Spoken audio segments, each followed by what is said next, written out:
Hello, my friends. Welcome to my YouTube channel. I am your host Indrani. Please subscribe my channel and press the bell icon button. Friends, मैं God से ये pray करती हूँ कि मेरे हर listeners और subscribers की God हर अच्छी मनोकामनाएं पूर्ण करे। मुझे भी अपनी दुआओं में ज़रूर याद रखना फ्रेंड्स। जय श्री राम। आज की जो पहली स्टोरी है मेरे साथ शेयर की है, उनका नाम है पॉम्पी। मेरा नाम पॉम्पी है। मैं अपनी छोटी सिस्टर के साथ रोज़ स्कूल जाया करती थी और स्कूल में ही हमारा कोचिंग क्लास भी हुआ करता था। हम दोनों बहनें सेम क्लास में ही पढ़ती थीं। हमारा रिजल्ट कुछ अच्छा ना होने की वजह से पापा ने भी हमें परमिशन दे दिया। 5 बजे का करीब हमारा स्कूल छुट्टी हुआ करता था। उसके बाद हमें कोचिंग क्लास भी अटेंड करना पड़ता था। एक दिन की बात है, हम दोनों जब स्कूल गए और उस समय से ही कुछ बादल घनी हो रही थी आसमान में। फिर शाम होते होते काफ़ी ज़ोर से काले बादल आ गए और बिजली भी कड़कने लगी। हम ट्यूशन में जब गए तब 1.5 घंटा भी पढ़ाई नहीं कर पाए। सर ने कहा अब छुट्टी हो गई क्योंकि बारिश आएगी तो मुश्किल हो जाएगी। हम दोनों बहनें अपनी साइकिल में आने के लिए तैयार हो गए। मैं साइकिल चलाती थी और मेरी सिस्टर पीछे बैठी रहती थी। आते आते अचानक से मेरे साइकिल का चेन गिर गया। मैंने साइकिल का चेन ठीक करने के लिए उतर गई और लगाने लगी तो अचानक से पीछे से जैसे किसी ने कहा, बच्चों तुम्हारी साइकिल में कुछ प्रॉब्लम है क्या? मैं तुम्हारी मदद करूं? बट हम दोनों ने इधर उधर देखने पर भी कोई नहीं दिखा। हम अपना काम में बिज़ी हो गए। मेरी सिस्टर बहुत डर रही थी। मैंने उसे हाथ के इशारे से डरने के लिए मना किया क्योंकि वो मुझसे 1 साल की छोटी है। इसके बावजूद फिर से किसी ने हमें कहा, बच्चियों मैं तुम्हारी मदद करूं? तो पीछे मुड़ के जब देखी तो एक औरत खड़ी हुई थी, बिल्कुल बूढ़ी औरत। सफ़ेद लिबास में सफ़ेद उसके बाल थे। उसके सर के बाल पूरी तरह सफ़ेद हो रखे थे और यही नहीं, औरत का जो आँख था बिल्कुल नीचे तरफ झुकी हुई थी, झुली हुई थी।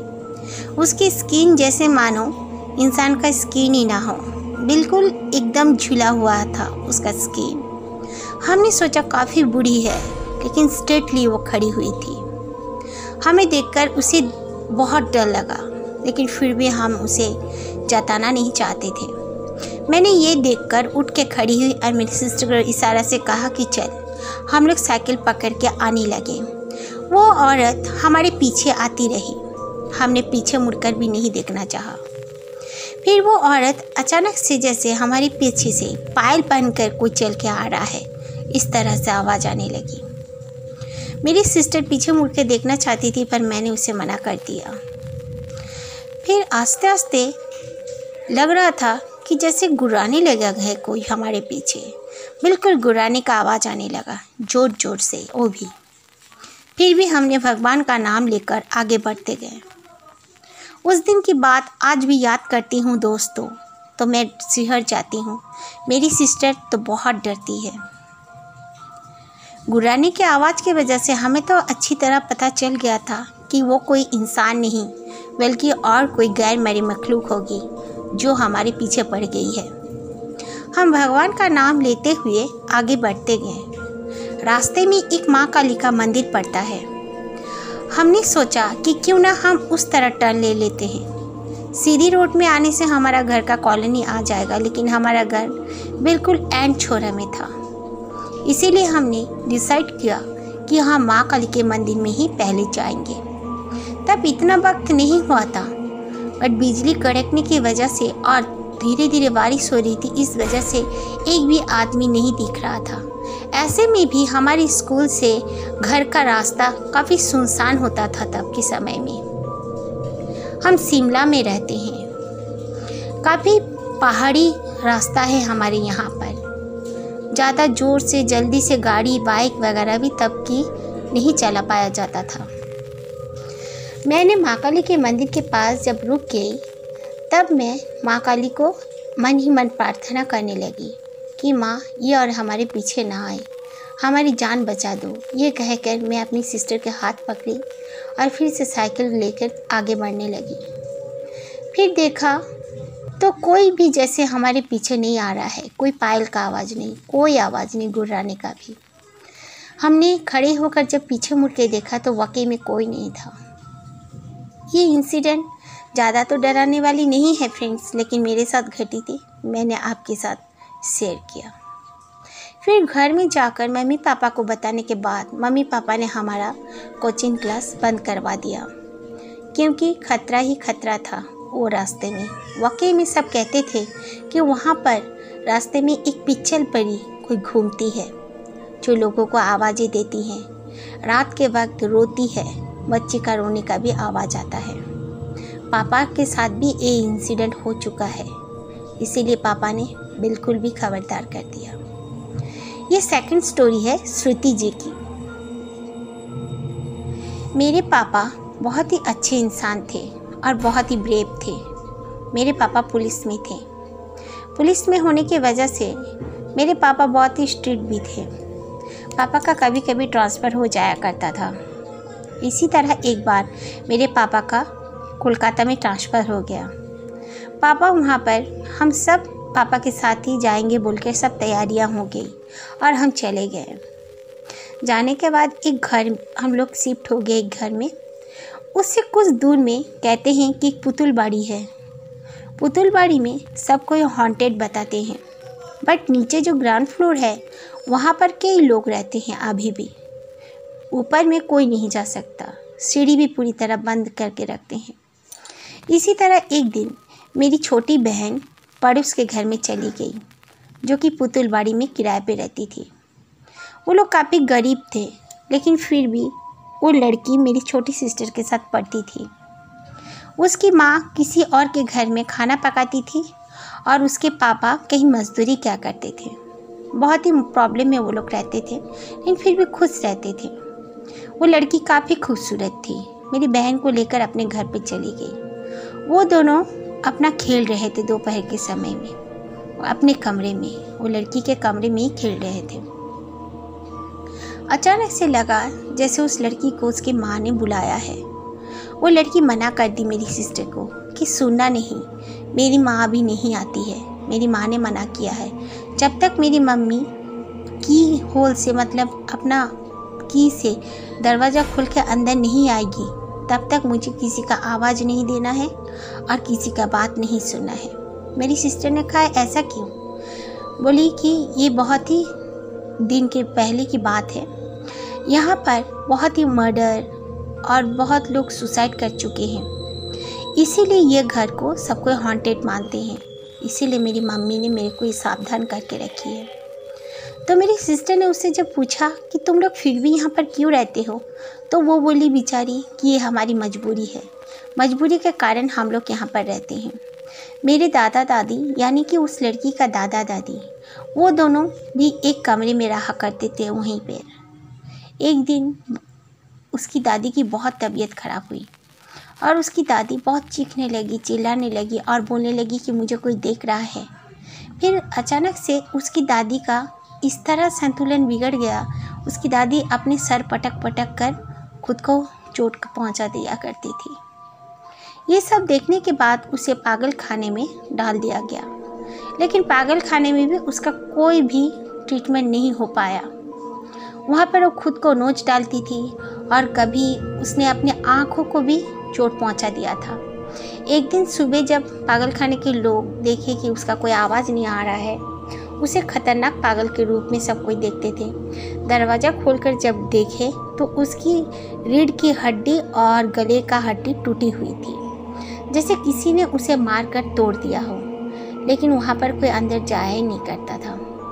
उसकी दादी हर किसी का एक कुछ ब्लैक कलर का ये लेती थी, चौक जैसा कुछ लेती थी, उसके पास कैसे आता था गॉड ब्लेस, वो उससे काफ़ी ख़तरनाक लोगों का, वो इंसानों का नहीं कुछ दूसरे चीज़ों का वो पेंटिंग्स भी किया करती थी। उसके बाद ये सब देखकर ही उसे पागल खाने में रख दिया गया था, लेकिन वहाँ पर उसकी मौत हो गई।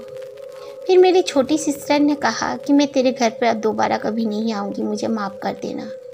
उस लड़की ने कहा कि कोई बात नहीं, मैं तेरे घर में आ जाया करूँगी खेलने के लिए, लेकिन हमारा घर हॉन्टेड है। ये थर्ड स्टोरी है शिल्पी की। मैं दुर्गापुर में रहती हूँ। मैं अपने पेरेंट्स के साथ रहती हूँ। मेरा छोटा भाई तब बहुत छोटा था। उस समय का एक इंसिडेंट मैं आप लोगों के साथ शेयर करना चाहती हूँ। मेरा छोटा भाई स्विमिंग सीखता था और उसे बहुत शौक़ था कि वो स्विमर बन जाए। इसी तरह वो तब 11-12 साल का ही था। स्विमिंग का एक कंपटीशन था। वो चला गया अपने टीचर्स और अपनी फ्रेंड्स के साथ। जाने के बाद वहाँ पे उन लोग को कंटिन्यू 7 दिन रहना था। उसके बाद कंपटीशन पूरी होने के बाद ही घर आना था। मेरा भाई जब गया वहाँ पे स्विमिंग पूल काफ़ी बड़ा था। मेरा भाई तो डरता नहीं था पानी से, क्योंकि वो एक स्विमर था ऑलरेडी। उसने सर से कहा, दोपहर का टाइम था, वहाँ पर कोई भी नहीं था। सर से कहा कि सर मैं थोड़ा सा यहाँ पे प्रैक्टिस कर लेता हूँ। सर ने उसे मना भी किया 2 बार, लेकिन वो माना नहीं। तब वो 15 साल का था। तो सर ने कहा ओके नो प्रॉब्लम, चलो तुम करो, मैं थोड़ा सा यहीं पे बैठे रहता हूँ बोल के सर को जैसे नींद आने लगी। सर वहीं पे सो गए और मेरा भाई वहाँ पे स्विमिंग कर रहा था। अचानक से स्विमिंग करते करते बीच में, मतलब एकदम फ्रंट में, एक लड़का खड़ा हुआ है स्विमिंग पूल के अंदर। तो मेरे भाई ने कहा कौन हो तुम, और अचानक से कहाँ से आ गए। भाई ने ना देखा वो जंप किया और ना कहीं से आया, बल्कि मेरा भाई बहुत बार इधर उधर किया है, बट वो लड़का अचानक से वहाँ पर आ गया है। वो लड़का बस एक टक मेरे भाई को देखे जा रहा था। फिर मेरे भाई के पास आकर मेरे भाई को डुबोने लगा। मेरा भाई ने जब देखा तो उसके नीचे कोई पैर नहीं थे, बस उसके कमर तक ही शरीर था, जो पानी में रहने की वजह से समझ में नहीं आ रही थी। वो ज़ोर से डुबाने लगा। मेरा भाई ज़ोर से चीखने लगा, चिल्लाने लगा, लेकिन कोई सुन नहीं पा रहा था। फिर मेरे भाई ने उसे बहुत ज़ोर से झटका दिया और ऊपर आ गया। ऊपर आकर हाँफने लगा। टीचर को उठाया। टीचर ने कहा क्या हुआ, तो कहा कि मुझे इस तरह एक लड़का डुबा रहा था। टीचर ने कहा ये कैसे हो सकता है, लेकिन मेरे भाई का आँख मुँह देखकर टीचर ने सोचा कि हाँ ज़रूर इसके साथ कुछ ना कुछ हुआ होगा। वहाँ पे जो लाइफ गार्ड्स थे उन्हें बुलाया गया। बुला के पूछा जब टीचर ने कि ऐसा ऐसा इस बच्चे के साथ हुआ है, बात क्या है, मैं जानना चाहता हूँ। तो एक लाइफ गार्ड ने कहा, एक लड़की थी वहाँ पर जो लाइफ गार्ड, उसने कहा बहुत साल पहले यहाँ पर एक लड़का रहता था, जो लड़का बहुत ही अच्छा स्विमिंग करता था और यहीं पे रहता था। वो भी एक लाइफ गार्ड ही हुआ करता था, बट उसके वजह से 2 छोटे छोटे बच्चों की मौत हो गई थी यहाँ पर। इसके वजह से उसने सुसाइड कर ली थी। ऊपर से नीचे उसने जंप किया था और नीचे शायद ऐसा कुछ चीज़ें थी, जो इक्विपमेंट्स थी, उसमें उसका कट आ गया था और बहुत ऊंची से छलांग लगाने की वजह से और वहाँ से कट आ जाने की वजह से उस लड़के का मौत हो गया था। उसके बाद कईयों ने उसे आसपास देखा है, लेकिन इस तरह का इंसिडेंट कभी हुआ है बोलकर उन लोगों ने नहीं बताया। टीचर ने तभी मना कर दिया कि नहीं, यहाँ पर स्विमिंग कंपटीशन में हमारे बच्चे भाग नहीं लेंगे, क्योंकि मेरा भाई दोबारा तैयार नहीं हुआ। ये स्टोरी है मेरे मामा के घर का। तनु हमारे साथ अपने मामा का एक स्टोरी शेयर करना चाहती हैं। मेरे मामा राउरकेला में रहते हैं। मेरे 2 ही मामा बहुत ही अच्छे और प्यारे हैं।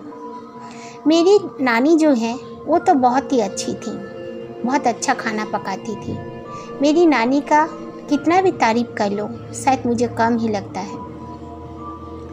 मेरी नानी अकेली रहने लगी, क्योंकि दोनों मामा ही बाहर चले गए। नानी को भी ले जाना चाहते थे, पर नानी जाने का नाम नहीं लेती थी।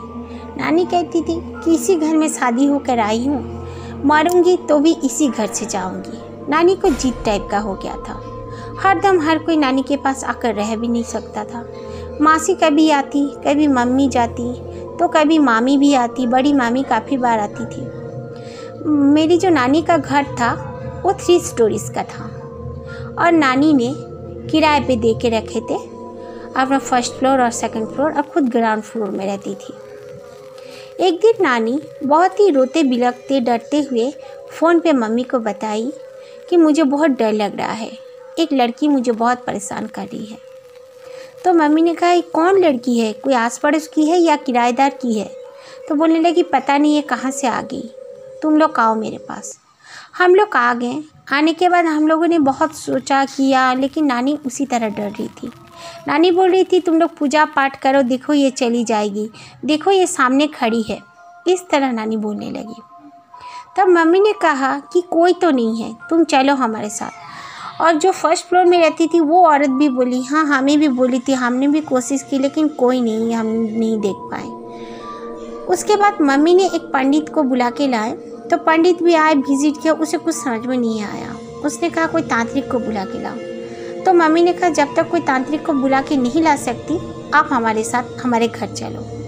तो नानी हमारे साथ घर आ गई। आने के बाद वहाँ पर भी नानी को उसी तरह की प्रॉब्लम होने लगी। नानी कहने लगी कि देखो, ये लड़की जो है वो कह रही है कि अगर मैं घर ना जाऊँ तो वो तुम लोग को भी तकलीफ़ देगी। तो मम्मी बोलने लगी, पागल हो गई हो मम्मी, रुको, किसी एक जानने वाले से मैं पहले कांटेक्ट कर लूँ, आपको दिखा लूँ, उसके बाद ही आपको मैं छोड़ने जाऊँगी। पर नानी मानने के लिए तैयार नहीं हुई, बहुत जिद की और अपने घर चली गई। जाने के बाद मम्मी को नानी ने और दोबारा फ़ोन भी नहीं किया। नानी इससे पहले बहुत बार बोल चुकी थी कि वो लड़की काफ़ी गोरी है, इतनी गोरी है कि उतना गोरा कोई इंसान नहीं हो सकता। उसके बाल बिल्कुल भूरे हैं और उसके सर से खून बहता है और लड़की का आँखें काले हैं, काले गड्ढे हैं उसके आँखें की जगह में, और उसके लंबे लंबे नाखून हैं। नानी इस तरह हमेशा मम्मी को बोलती थी, इसीलिए मम्मी भी डर गई थी। मम्मी ने कहा कि जब तक मैं कोई तांत्रिक के साथ कांटेक्ट ना करूँ तुम मत जाओ, लेकिन नानी मानी नहीं, अपने घर चली गई। जाने के बाद करीब दूसरे दिन तीसरे दिन नानी ने फ़ोन नहीं किया। मम्मी ने बहुत फ़ोन किया, लेकिन नानी फ़ोन उठा ही नहीं रही थी। मम्मी ने जो फर्स्ट फ्लोर में रहती थी उस औरत को कहा कि जाओ देखो मेरी मम्मी फ़ोन क्यों नहीं उठा रही है। वो लोग अपना लेकर ही अपना ले रहते थे, ऐसा कुछ नहीं कि मेरी नानी के पास आए बैठे, उस टाइप के किराएदार नहीं थे वो लोग। पहले दोनों रहते थे जो लोग, वो लोग मेरे नानी से बहुत प्यार करते थे, लेकिन वो लोग जब ट्रांसफ़र होकर चले गए उसके बाद से कोई अच्छा किराएदार भी नहीं मिल पाता था।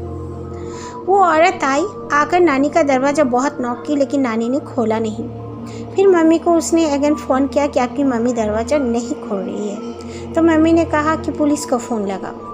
तो वो औरत पुलिस को फ़ोन लगाई। पुलिस आकर दरवाज़ा तोड़कर देखा तो मेरी नानी वहाँ पर मरी हुई थी, अपने बेड के पास ही नीचे गिरी हुई थी, और उस औरत ने हमें खबर पहुँचाया। मम्मी तो बहुत रोते बिलखती दौड़ते हुए अपने गाड़ी में चली गई। जाने के बाद देखी तो नानी का जैसे शरीर में किसी ने नोचा है, काफ़ी ज़ोर ज़ोर से नोच कर स्क्रैच कर दिया है, लेकिन घर का एक सामान भी इधर से उधर नहीं हुआ था। उनकी मौत कैसे हुआ, कब हुआ, ये सब कुछ पता नहीं चला था। डॉक्टर्स ने बस अंदेशा से बताया जो लोगों ने पोस्टमार्टम किया, लेकिन क्लियरली कुछ भी कोई नहीं बताया।